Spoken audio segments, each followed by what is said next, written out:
بسم اللہ الرحمن الرحیم۔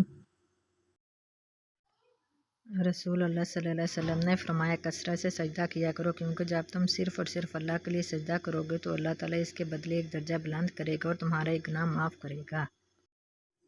رسول اللہ صلی اللہ علیہ وسلم نے فرمایا جنت میں ایک پکارنے والا پکارے گا، جنتیوں تم ہمیشہ تندرست رہو گے، کبھی بیمار نہ ہوگے، تم ہمیشہ ہمیشہ آرام میں رہو گے، کبھی مصیبت نہ اٹھاؤ گے۔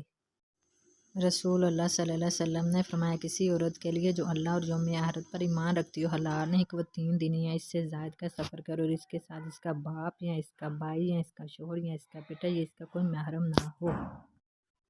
رسول اللہ صلی اللہ علیہ وسلم نے فرمایا جو مجھ پر 1 مرتبہ درود بھیجے گا اللہ اس پر 10 مرتبہ درود بھیجے گا، اور جو 10 مرتبہ مجھ پر درود بھیجے گا اللہ 100 مرتبہ اس پر درود بھیجے گا، اور جو مجھ پر 100 مرتبہ درود بھیجے گا اللہ 1000 مرتبہ اس پر درود بھیجے گا،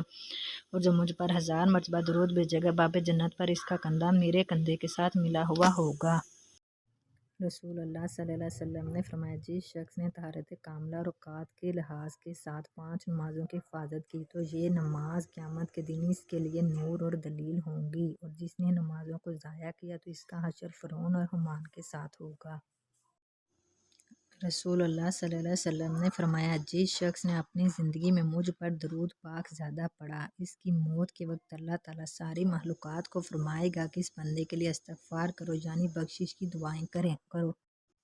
حضور نبی کریم صلی اللہ علیہ وسلم نے ارشاد فرمایا جس نے میرے بعد کسی مسلمان کا دل خوش کیا اس نے مجھے میری قبر انور میں خوش کیا، اور جس نے مجھے خوش کیا اللہ تعالیٰ اسے قیامت کے دن خوشی عطا فرمائے گا۔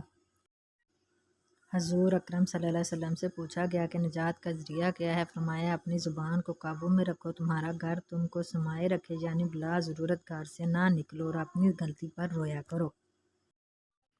حضرت عائشہ صدیقہ رضی اللہ تعالیٰ عنہ سے روایت ہے کہ حضرت محمد صلی اللہ علیہ وسلم نے فرمایا کہ وہ گھر جس میں قرآن کریم پڑھا جاتا ہے آسمان والوں کو ایسا دکھائی دیتا ہے جیسے کہ زمین والوں کو ستارے دکھائی دیتے ہیں۔